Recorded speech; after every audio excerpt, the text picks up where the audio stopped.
Hey everybody, welcome to another exciting installment of Austin Cooks. My name's Marilyn Rucker, and today I'm going to teach you a lovely Christmas recipe. It's a fig cake. So boys and girls, go and get your mommies and daddies because you know you love fig cake. And figs are good for you, they keep you regular. So even if you don't like figs though, this is a good cake because you won't taste them. We're going to start with figs here. I've just chopped a whole lot of them up, and I'm going to finish it up.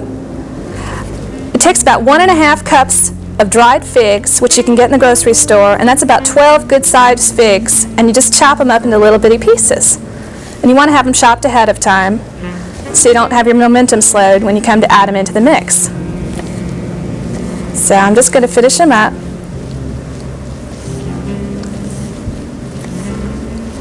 This is really a great recipe because it's a very dark, rich spice cake. And I got it in a recipe from an old boyfriend, which is one of the best kinds of recipes you can get.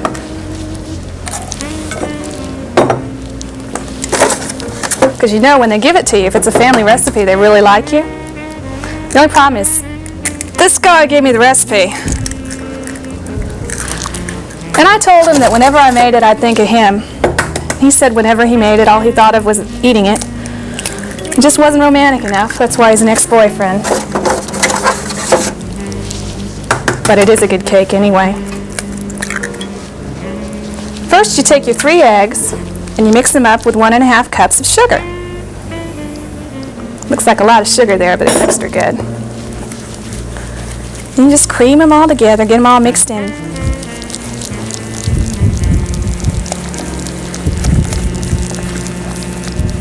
Lots of fun.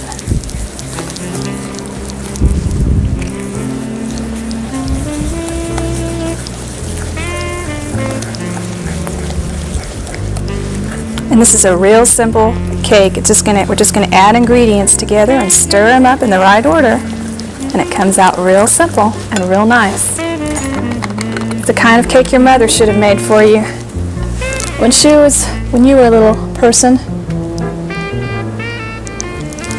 Instead of making you feel bad because you weren't Albert Einstein. Of course, your mother may have made this cake for you. I don't know. Add a cup of oil.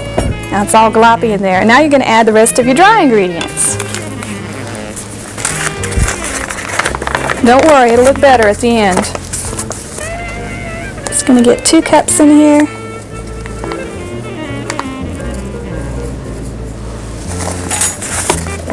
I like to use unbleached flour myself. It seems a little bit more natural.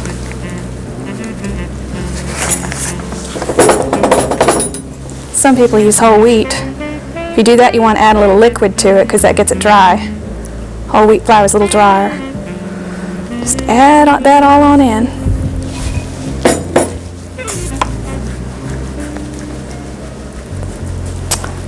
And you're going to want 3/4 teaspoon of salt. I hope you're writing this down. Now if you're not, you can write in for the recipe. Ooh, that was fun. Okay, here's 1/2 teaspoon. I wonder why they don't make 3/4 teaspoons. I haven't been able to find one in my shopping expeditions.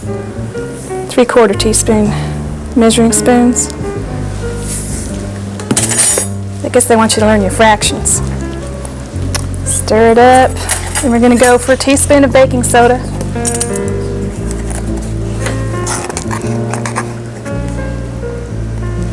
Add that in.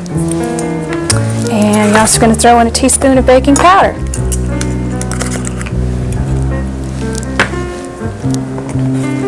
And now comes the fun part. That's the spices, and this is when it starts smelling really wonderful. You're going to put in 2 teaspoons of cinnamon,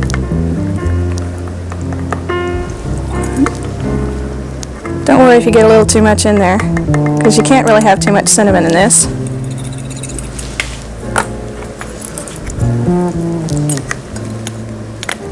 Ooh.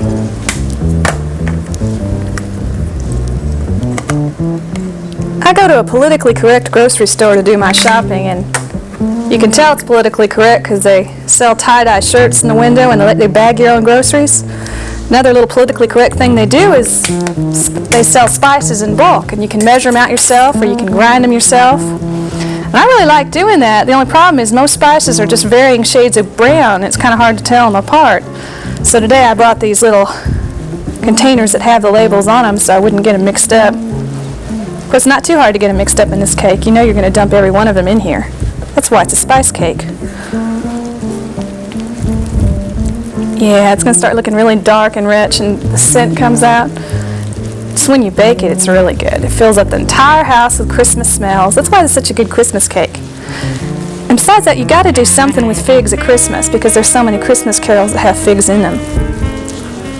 Something to serve to those carolers, if you get carolers. People should go caroling more often, but I guess they're just self-conscious. Or lazy. Or they don't like to sing.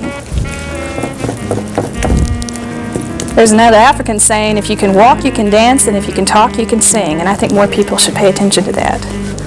Not feel self-conscious. Go ahead and sing. Whatever they want to. Now, when you've got all those spices kind of mixed up in there, there's going to be a few little lumps in there, but don't worry about it too much because those are going to cook out. You're going to add a cup of buttermilk. I'm going to go ahead and use these little cups over here because they're still clean. I'm going to use 3 of these, but that's going to be 1 cup because this is a 1/3 of a cup measuring thing. 1 cup of buttermilk. Now, this is what makes it really good. Which, if you don't have buttermilk around, you can also use a cup of milk with a tablespoon of lemon squeezed in. That's really good. Then you're going to add a teaspoon of vanilla.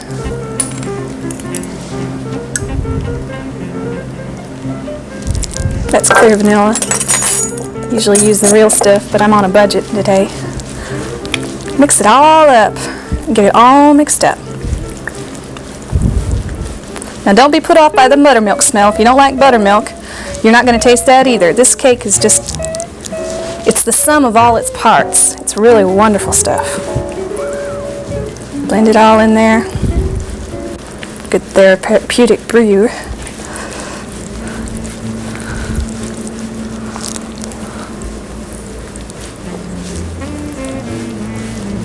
Get it kind of mixed up in there. Start mixing it up.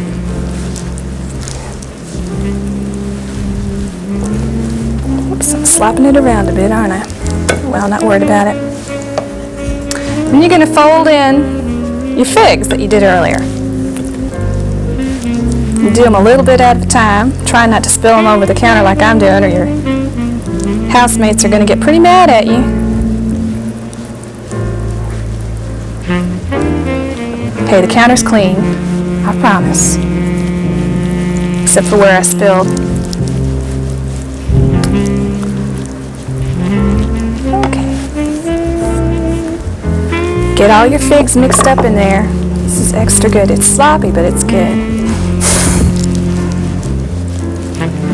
And then you want to fold in your pecans. And the recipe calls for 1½ cups of pecans, but that's just kind of a arbitrary limit. I like to put almost the whole bag in here, and it probably comes out to about the same. I like pecans. It's our Texas tree, after all. We're going to do a Texas Christmas show. Gotta have something with pecans. Yeah, we covered all the bases. We have figs, pecans, and spices in here. This is the perfect Christmas cake.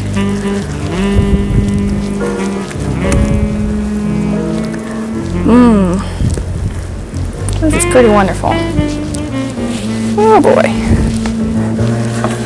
Now, you're going to get your pans that you've already greased together. And of course you want to put a little flour in them. so that the cake doesn't stick when you put it in. That may be a little too much flour in that one. Okay, what the heck, flour's cheap. Then you spread it around the pan a bit so you can have a nice light coat on it. Shake out the excess, and you've got a nice little dusted pan there. If you don't do this, you're not going to be able to get your cake out of the pan, and that's going to disappoint you terribly, I can tell you. You just dump the rest out, and you've got 2 little pans ready to go. Clear this stuff. Oops, there's an extra fig in there. Okay. No one will know you're there. Now you're going to just pour it on into these pans, half in each. Doesn't that look good? Well, it'll look even better later. It's best when it's cooked. About this time, if your boyfriend comes around and wants to lick the bowl, remind him that there are raw eggs in here and he won't like that. Okay. If your girlfriend wants to lick the bowl, she probably already knows that, so you should let her do that anyway.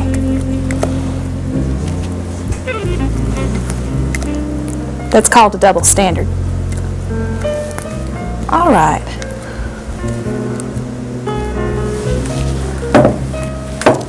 Now you're going to want to smooth it out as much as you can so that it bakes fairly evenly. And then you're going to put it in an oven that's been preheated to 350 degrees. You're going to put it in for 30 minutes. And you want to set it in the middle of the oven. Try and get them about the same spot. Well, you may have to, this oven may not fit them like that. Okay. Cook them for 30 minutes, 30 to 45 minutes, 40 minutes, not 45. And they'll be done. Now I've got a sample cake over here that I've already frosted with the cream cheese frosting that goes on top of this. And I'll tell you what, that cream cheese frosting, that's the best part. What you put in the cream cheese frosting, you put an 8-ounce softened cream cheese package. Take the package off first, put the cream cheese in, and you put 1 stick of margarine, and then you put 3 cups of powdered sugar. And it's best if you have an electric beater to do it with. But you need to be very careful. You cream the butter and the cream cheese together first thoroughly, and then you gradually add the powdered sugar in. Don't just dump it all in. Do it a little bit at a time. And if you use the electric beater, it'll be really smooth. So we're just going to go ahead and frost this little cake. You can tell how rich and moist and dark it is. I don't know if you can see that, but it smells wonderful. And this cream cheese frosting is sweet, but not too sweet, and it's creamy, and it spreads really well. And when you make it yourself, it tastes so much better than it does when you just get it out of a box. I've tried it both ways, and it really is just best when you do it yourself. And really, you can't get a cake like this. You can't get a cake like this out of the box. You have to make it yourself. I wish I could give all of you a piece. It's through. But the best I can do is give you the recipe right now. And then you can sit down at home and make, well, you can make it, and then you can sit down with a big gallon of milk and your favorite TV show. Or you can serve it to your friends when they come caroling, if they come caroling, which they ought to. Oh, I forgot. This is a Christmas show. All right. Now we're in the spirit. If we're going to frost a cake, we need to be in the spirit. All right. Okay, now. I think I should teach you a carol. There's a song, it's from the movie of the same name. It's about Captain Santa Claus and his reindeer space patrol. I don't know if y'all know it, but I think it's one everyone should know. And I'll just sing it while I'm frosting the cake, pass the time here. Hooray for Captain Santa Claus and his reindeer space patrol. His sleigh broke down one Christmas Eve when he started from the pole. He said those children's hearts will break if I don't make this trip. But Santa's helpers saved the day when they built a rocket ship. So with his reindeer space cadets he took off through the air. And not one chimney did he miss. Every stocking got its share. Now children dance with glee around the tree each time they're told the tale of Captain Santa Claus and his reindeer space patrol. Yeah, I like that one. Much better than Grandma got run over by a reindeer. Although I know some people who like that one. Yeah, I like to jazz up Christmas carols a little bit too.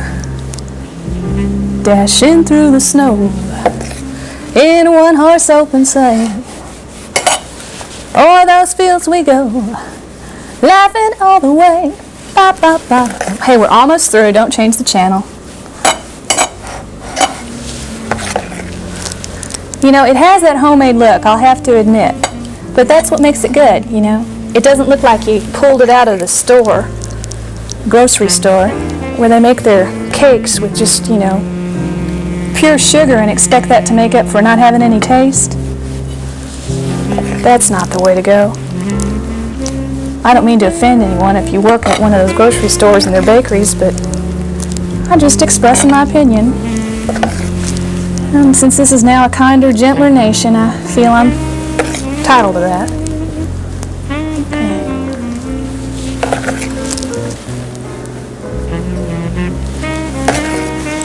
Just glop it on in there.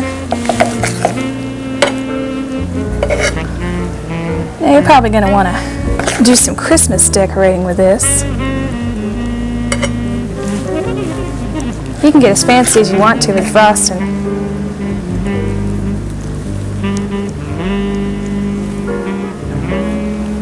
Or as unfancy.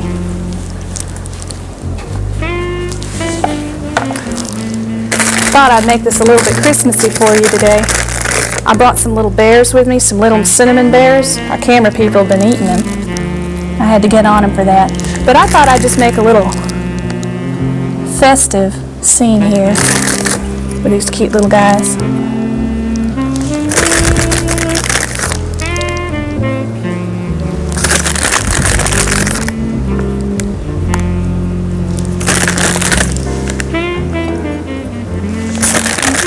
If you put red and green on something, it's obviously Christmassy. Well, maybe not obviously, but most of the time. Well, you get the idea. You can do anything you want with a cake. That's the neat thing about a cake. They're pretty versatile.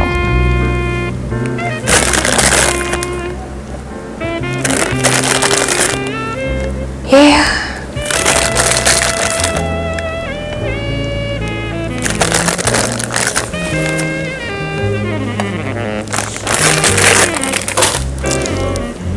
Hey, I'm not a cake decorator, I just bake them. But a little green stuff on top certainly makes it festive and cute. And your kids will like it. And it's simple.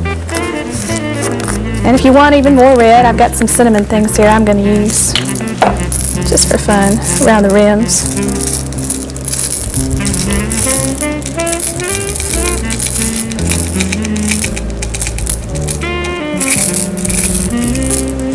It's really not too bad for a rank amateur.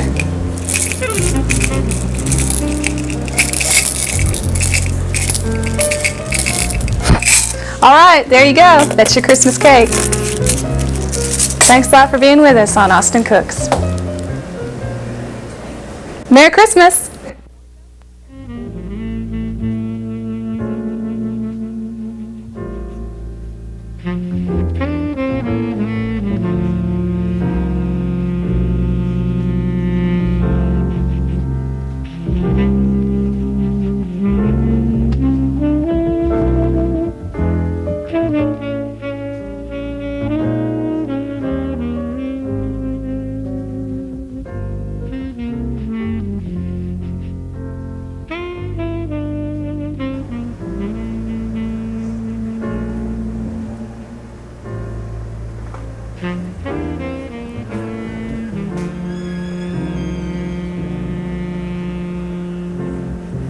Hello and happy Christmas. My name is Monica, and today on Austin Cooks we're going to make a recipe that will brighten up your holidays and make your entertaining a lot lighter. We're going to make a bread stuffed with ham and raisins and olives. This is a kind of bread that you can just keep in your house for when guests come or when you have unexpected company. Now we have about 5 cups of flour in here, and we're gonna add 3 envelopes of yeast. I use rapid yeast just because it makes it a little faster, but any kind of yeast will do.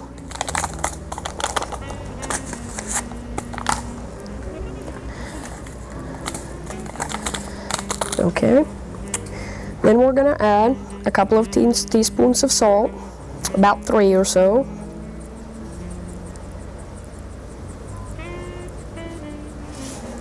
Okay, and a couple of tablespoons of sugar. Little spoons, big spoons.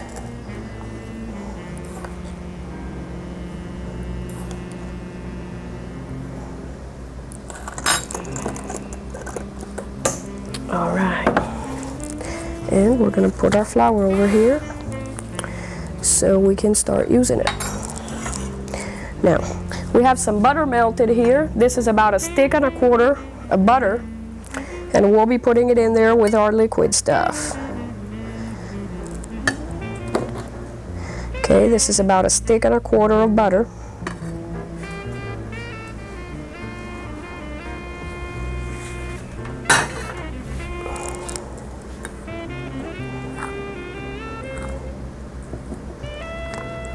And 2 cups of hot water. Since you're pouring it directly into your dry ingredients, be sure it's real hot as opposed to just lukewarm, and it'll make your yeast better. Now this looks like a mess, but it won't look like this for long. And you mix that in.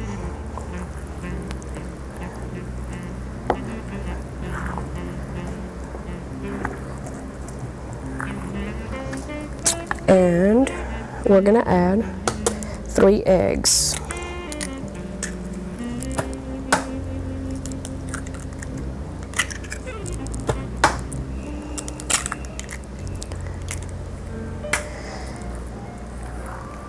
Okay, you mix that in. Your mixture is going to be kind of slimy and yucky, but it's okay.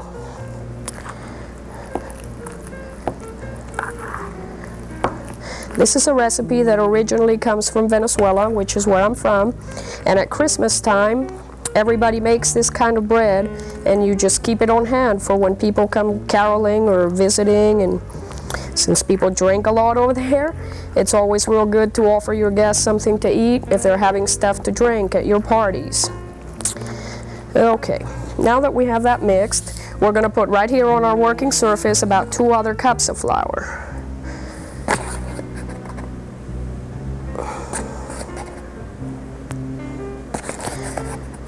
Okay, here's about a cup right here. We'll just do this gradually and slowly as we need it.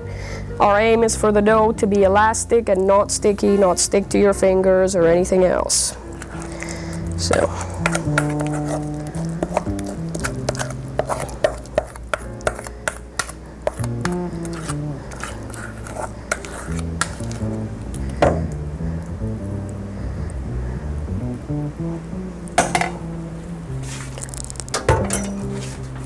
Okay, now put some flour on top because it keeps it a little bit from messing your hands too much. And then you work with this dough. You're going to probably have to work with it a while till it's nice and shiny. Now here we have our dough. Now we have to let this dough sit for approximately an hour or until it's doubled in bulk. This dough has been sitting here for about an hour. This is what it should look. This is about double the size that we started with. It'll be real nice and fluffy and shiny. Just punch it down and start working with it. You'll need to have a floured surface to work it again. It's a big piece of dough, so okay, work with it for maybe a few minutes, maybe a minute or 2. Okay, and now we're going to divide it so we can make our different breads. Just slice it with a knife and make 4 parts.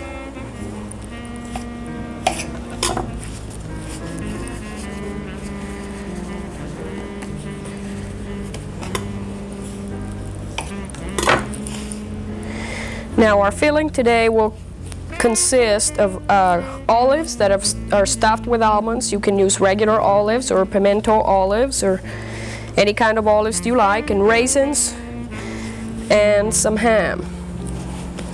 Okay, now take your rolling pin, flour it a bit.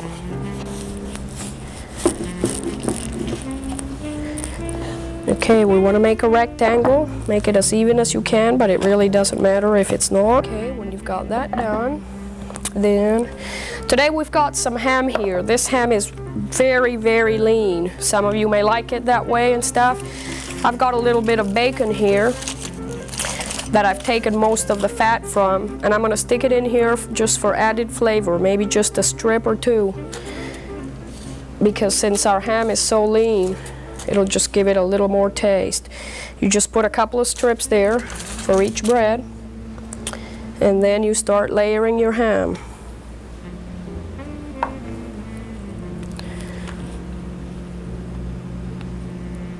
Just make it flat, leave a little bit overlapping the edges so you can close up your bread.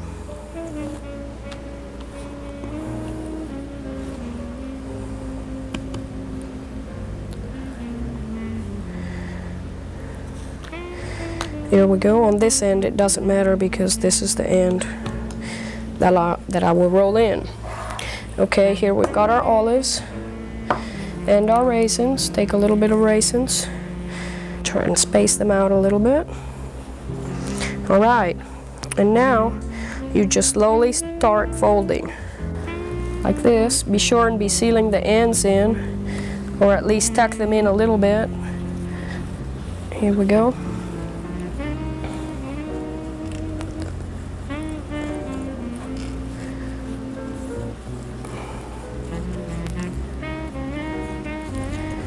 And there we have it.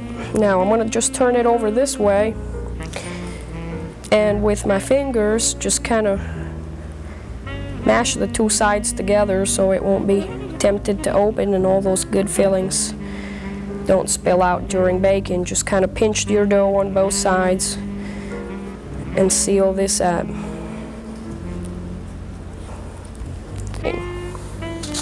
Now this is your bread right here. You take this and you put it in your oven at 350 degrees.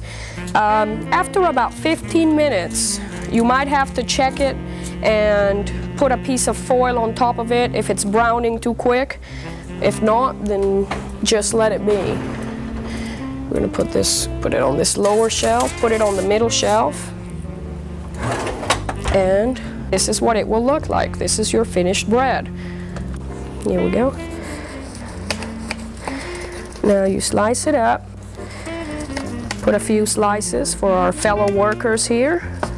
Thank you very much. All of us at Austin Cooks would like to wish you a very Merry Christmas and a peaceful and joyful New Year. See you then. Bye. Stay tuned for the recipe for pan de jamon. Pan de jamon. For the dough, you will need 6 to 7 cups of flour, 3 teaspoons salt, 1 stick butter, 3 eggs, 3 envelopes rapid yeast, and 2 cups hot water. For the filling, 1 to 1.5 pounds of lean ham, 3 strips of bacon, 5 to 6 ounces of pitted olives, and 1 cup raisins.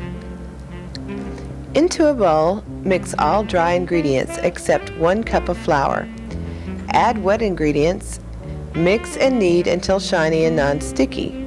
Add last cup of flour as needed. Place in greased bowl and let rise until doubled in bulk. Punch and knead until air bubbles are popped about 1 minute.